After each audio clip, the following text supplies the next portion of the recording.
ग्रंथराज श्रीमद् भागवतम की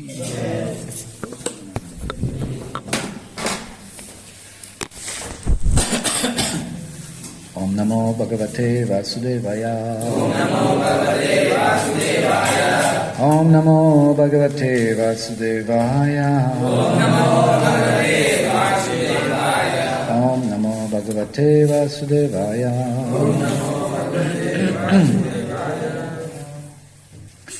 Reading from Srimad Bhagavatam, Canto 5, Chapter 14, entitled The Forest of Enjoyment, Text 14. It's a little longer prose in Sanskrit, so we'll just read translation and purport by His Divine Grace A.C. Bhaktivedanta Swami Srila Prabhupada. Okay, before that, any points we remember from last discussion? The people needs most thing is peace in this world. Okay, why we talked about peace? Because there's always some kind of agitation. Somebody will always exploit the relationship, exploit the position. It's just inevitable. It's just so frustrating in this material world that you just can't have peace. Somebody will always encroach upon someone else in some way. Yeah. Just like you have in school, what is not allowed in the college? What is not allowed? What is not allowed? What is strictly forbidden? Phones in class, something else. When we talk about dealings, relationships, what is strictly forbidden?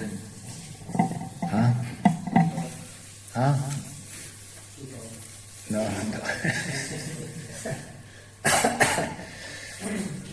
Okay, let's get it a little more precise. Precise?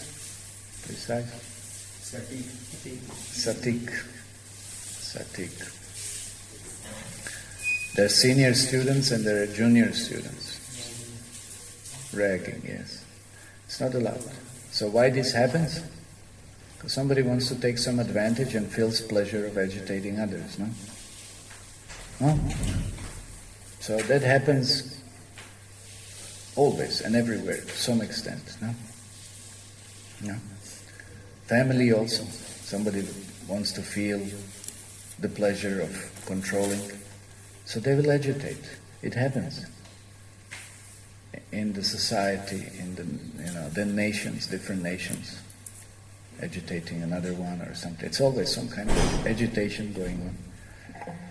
Because somebody has to prove their false ego, somebody has to prove their pride, somebody has to prove their, maybe some temporary power that they have. They have to exploit others, proving that they're having some greater position.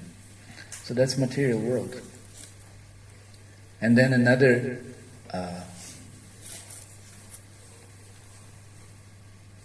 invasion is the more subtle one, which is invasion of the mind. And our minds are constantly also agitated, no? We expose them to so many different information, and then mind also becomes agitated. So sometimes it becomes so extreme that there are psychological problems then. No? Or different kinds of addictions when mind is just wild and uncontrollable. So that's really heavy. So that's why people are looking for peace. Yeah? Sometimes you're looking for peace. But the problem is even when you get the peace, then you don't know what to do with the peace. Yeah? You don't appreciate that peace. And then again you start agitating.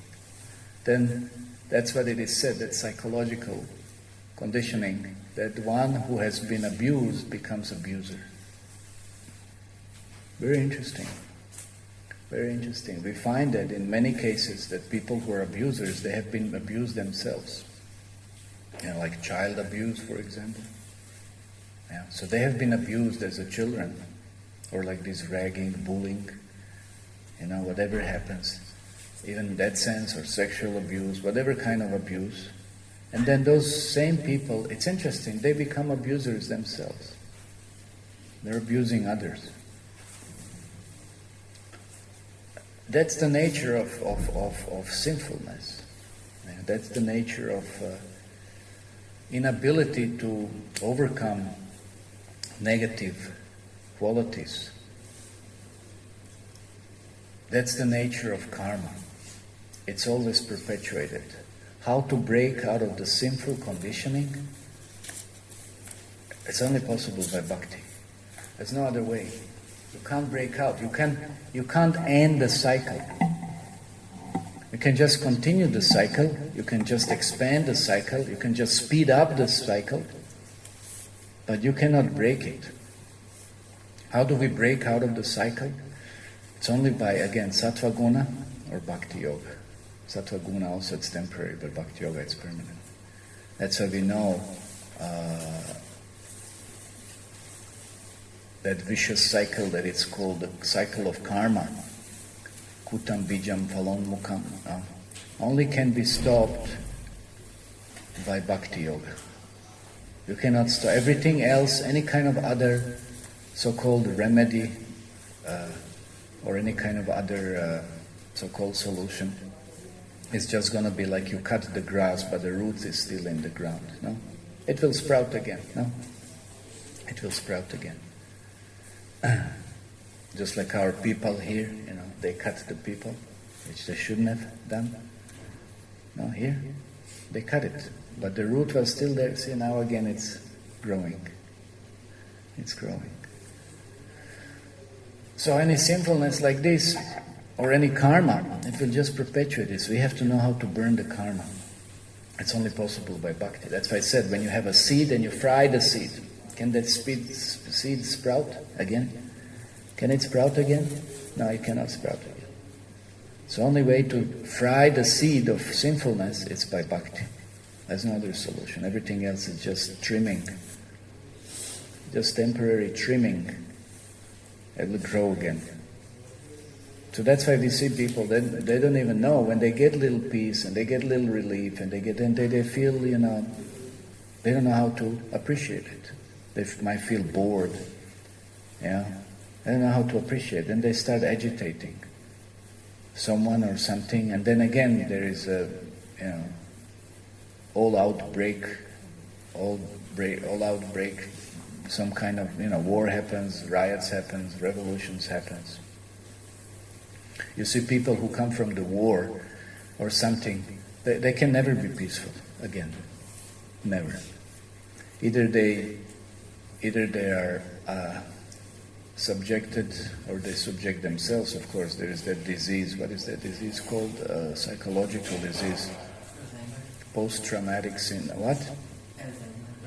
No. There's so many horrible impressions. How they call it, disease. Something that there's a name for this. You know something? You don't know. Yeah, Ayurveda doesn't deal with it. That's too heavy for Ayurveda. Anyway, maybe I'll remember later on. But it's almost practically everybody has it. Post-traumatic symptom or something. Something. Anyway, I forget now. Anyway, it's a very well known. Or sometimes even they come and many of them commit suicide.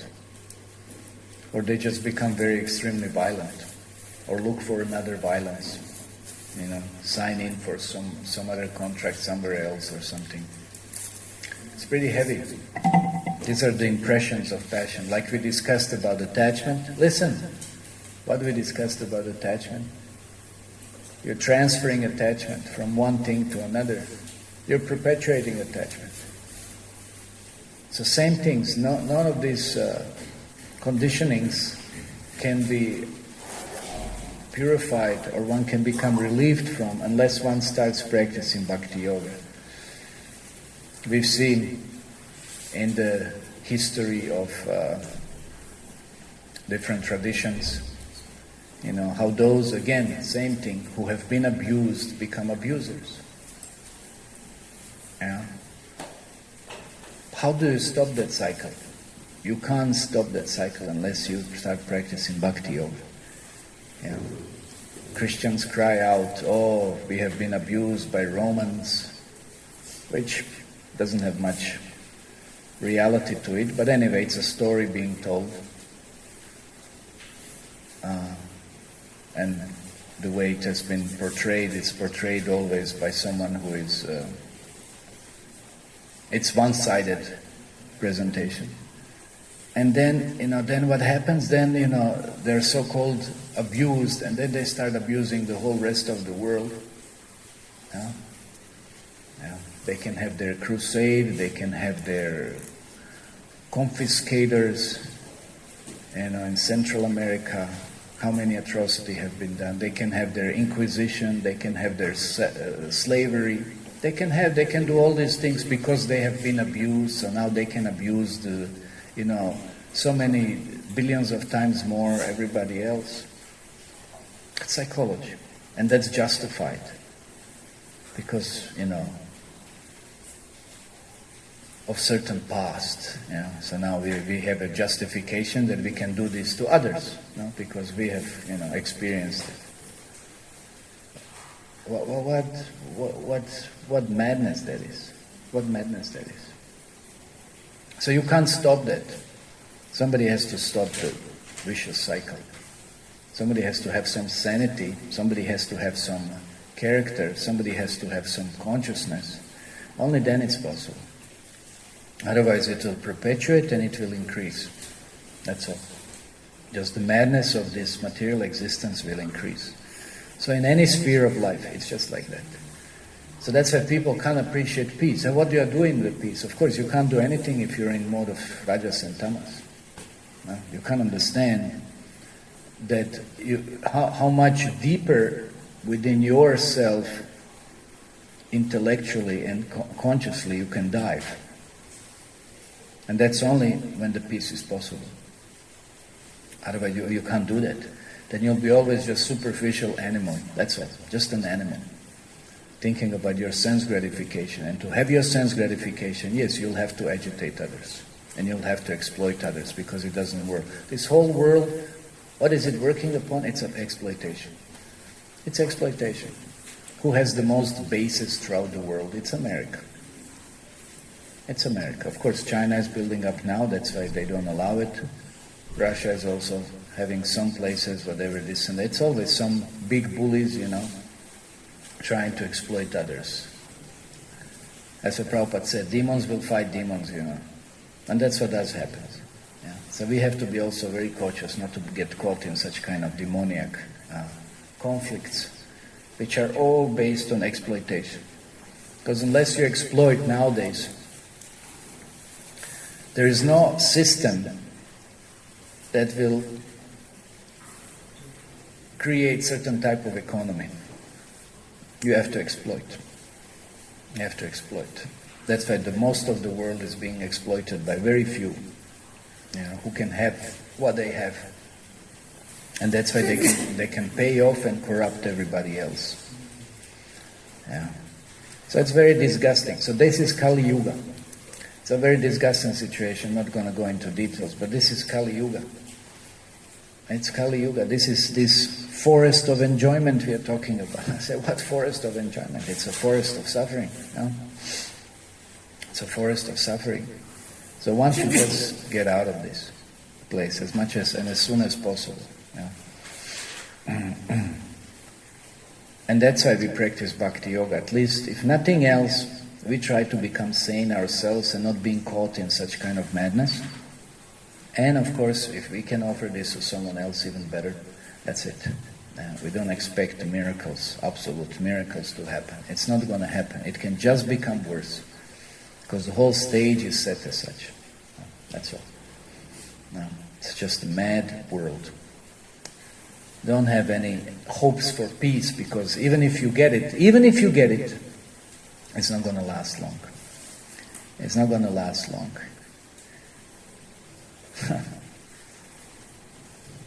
Anyway. Okay, any other points?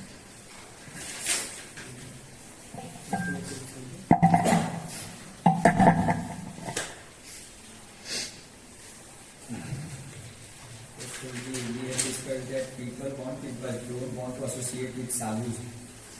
Yeah, they don't want to associate with sadhus because, again, they want to perpetuate their own sinfulness. Or they might just want to use something, again, for their sinfulness. So how will they appreciate somebody who tells them, don't do like this because it's sinful? It's not going to work. No culture, there's just no culture, there's just no sattva guna nowadays.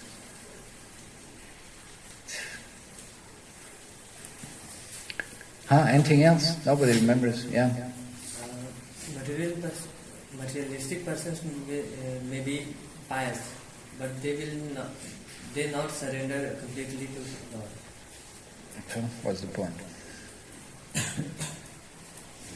Yeah, piety is not enough. Because piety can very soon also twist into sinfulness. As long as we don't surrender to Krishna, as long as we are not ready to follow. That's why it's very rare that there is someone who never compromises the truth. It's extremely rare. And you will see others, they will say we are pious and we are supplying and sponsoring something, so you have to do what we say. That's what happens very often also. So who is ready to reject such kind of force or demands? So that only is possible if one is pure and truthful. Yeah. Anyway, another type of vegetation. Anything else? Otherwise we'll read today's text, yeah? One should appreciate the devotees' organization. Even if it is Kanishta level, it will remind us about Krishna. Yeah, we have to be very appreciative of devotee association, even though it might be, so disturbing as someone on the Kanishta level.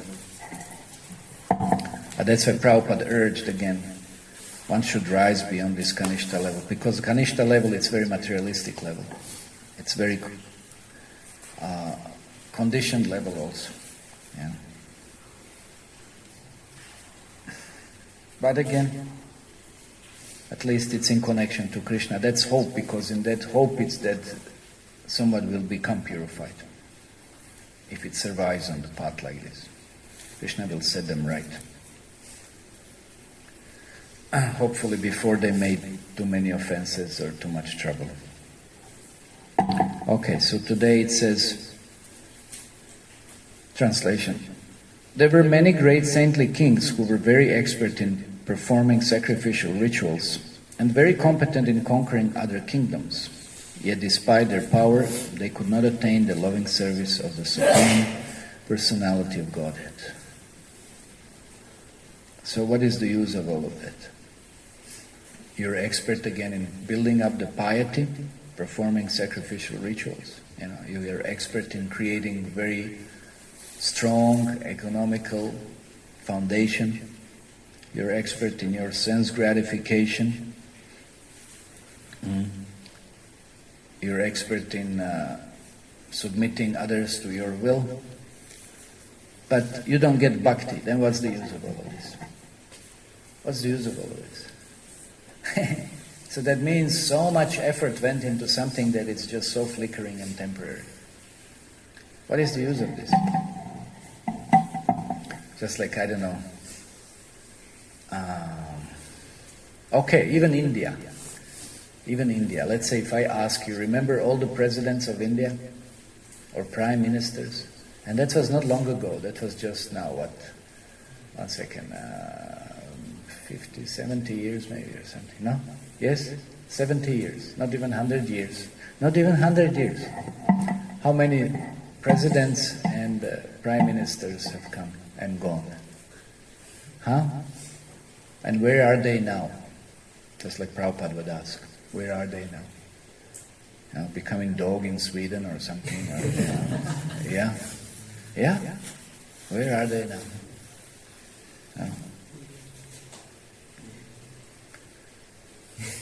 Yeah, that Prabhupada said, that one astrologer said for Nehru, became a dog in Sweden. Yeah. So, anyway, now we know about one, Nehru. Okay, where are the others? Where are the others? And how many have gone and passed? And how many in the future will come and go?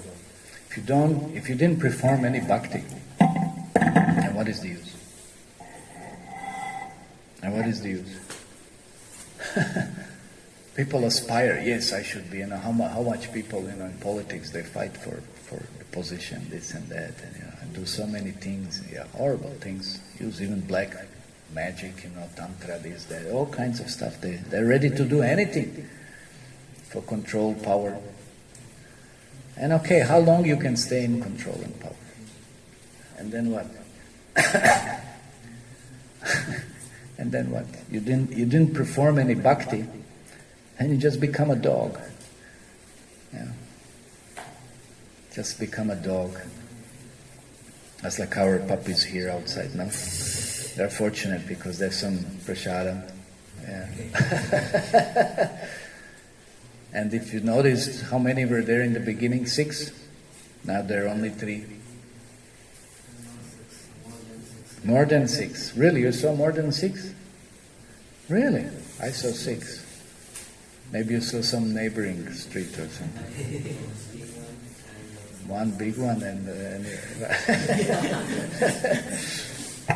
Anyway, now there are only 3 left. 3 are left. Material world. It's a world of struggle. It's a world of agitation again. It's a world of, as we said already, jiva jivasya jivanam. No? It's a disgusting place. And we still have hopes. Yes, we will live nicely and forever, and we'll have a nice family, and everything will be just like in heaven or something. That's a stupid thing. So many illusions we have. So this is because those great kings could not even conquer the false consciousness of I am this body, and this is my property. You see? So attached. So attached.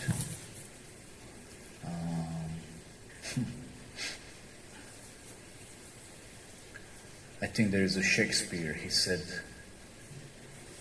there was some interesting statement he made. There's some discussion that there was some politics going on in the court of a king and this and that.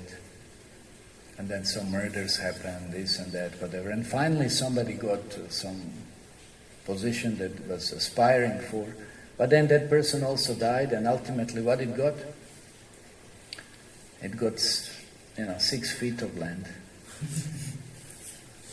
I said when you bury a person or someone, that's how much you got. You get 6 feet, 6 by 2 or something.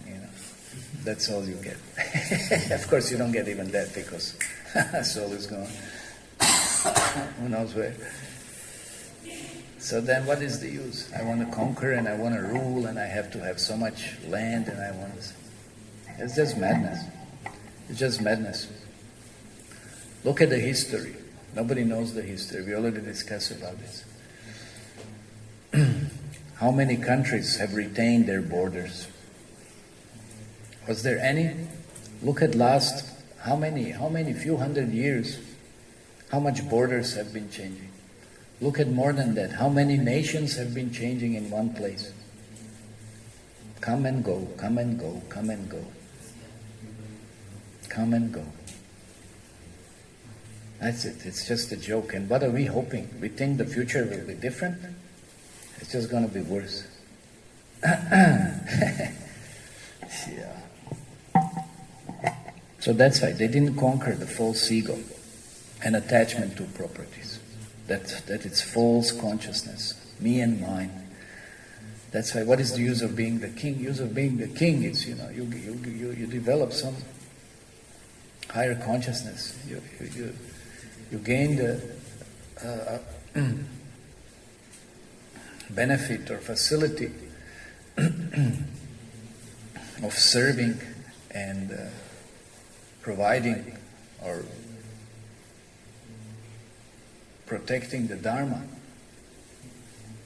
But then if you don't take advantage of the Dharma, and of course nowadays who knows even what Dharma is, that's another thing, then what is the use? And then the verse concludes, they simply created enmity with rival kings, fought with them and died without having discharged life's real mission. No?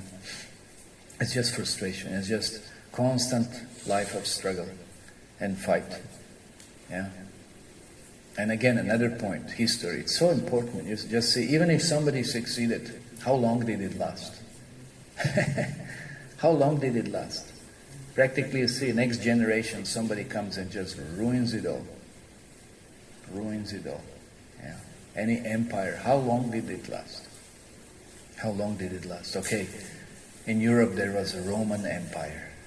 It did last for 1,000 years, or maybe, yeah, about 1,000 years. That's pretty long.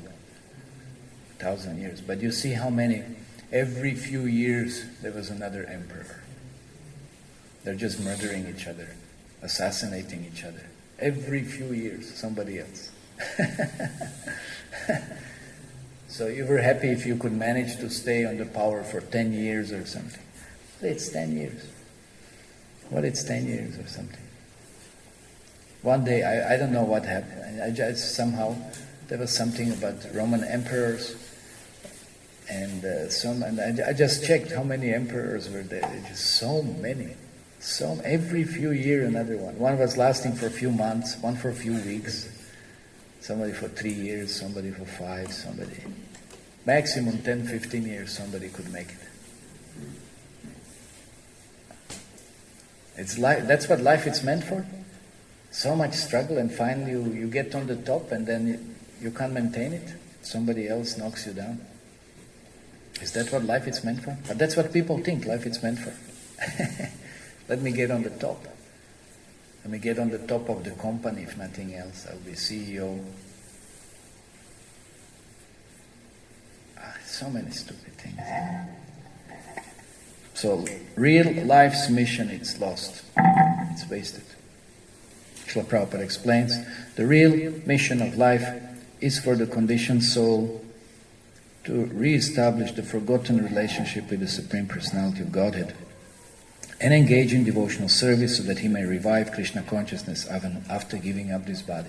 We're all going to leave this body. So why we have to endeavor to make this body, comforted, or, see how we can enjoy this body as much as possible. It's just a matter of a few years left. Why we want to waste this time and energy for? It's just a matter of a few years. Yeah. And our position in spiritual world is it's waiting. Why are we delaying that? Krishna is waiting there, everybody else is waiting. It's perfect. It's absolute. Why are we delaying? We're trying to make some arrangements here where it's not possible to have it. Why we don't have that consciousness? It's power of illusion. It's power of our envy towards Krishna. That's the problem. That's the biggest problem. We're so envious of Krishna. That's why we're envious of everybody else.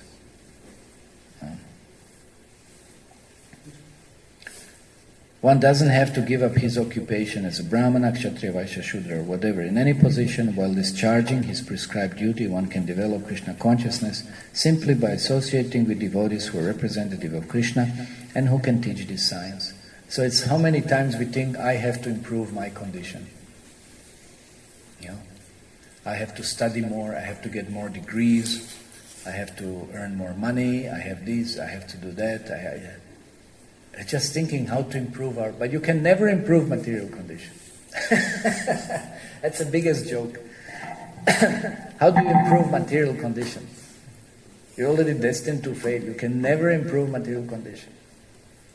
Because it's in a constant flux. As soon as you try to establish something, another force of time and karma will just completely dislodge all of that. It's very interesting. So why should we waste time to struggle with time and karma for nothing? And then we are becoming so attached and so frustrated. And then, because of that madness, we just completely lose the goal of life. Lose the understanding what the goal of life is. Why should we allow ourselves to become implicated in all of that madness? Yeah. Very, very dangerous. Regretfully, the big politicians and leaders in the material world simply create enmity, and they're not interested in spiritual advancement. Material advancement may be very pleasing to an ordinary man, but ultimately he is defeated because he identifies himself with the material body and considers everything related to it to be his property. This is ignorance, Actually, nothing belongs to him, not even the body. By one's karma, one gets a particular body, and if he doesn't utilize his body to please the personality of Godhead, all his activities are frustrated. The real purpose of life is stated in Srimad Bhagavatam. Ata pumbidvija shreshta varnashrama vipagasha svanushtitasya dharmasya samsiddhir haritoshanam. It really doesn't matter that activity a man engages in. If he can simply satisfy the Supreme Lord, his life is successful. So that's it. It's not really what we do, for what other purpose in relationship to our body we do it, but are we doing it for the pleasure of Krishna? That's the only thing that matters. That's the only what bhakti is. For the pleasure of Krishna. Everything else that we do for so-called pleasure of our mind, for so-called pleasure of our senses, it's destined to be frustrated. So that's why we should not waste time. We should perceive the futility of material existence. That's what Shastra is giving us. That's what Prabhupada here is saying. Nobody's hearing from devotees, associating with the devotees who can teach this science. Nobody wants to hear. Nobody wants to learn that. Because they want to remain in illusion. So then what can be done? What can be done? Devotees still, anyway, at least they try. They try. And Krishna always inspires someone who is sincere. But we don't expect miracles again. Once you're in a bad place, that place is not going to transform. No, it's going to remain bad as it is. Okay, any questions or comments on this?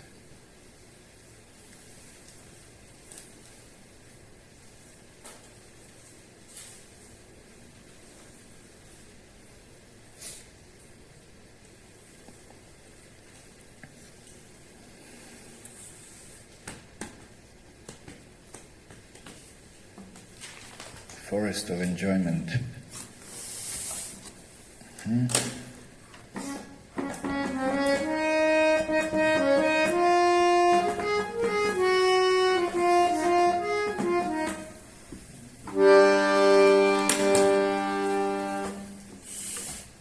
Okay, Srimad Bhagavatam ki jai, Srila Prabhupada ki jai.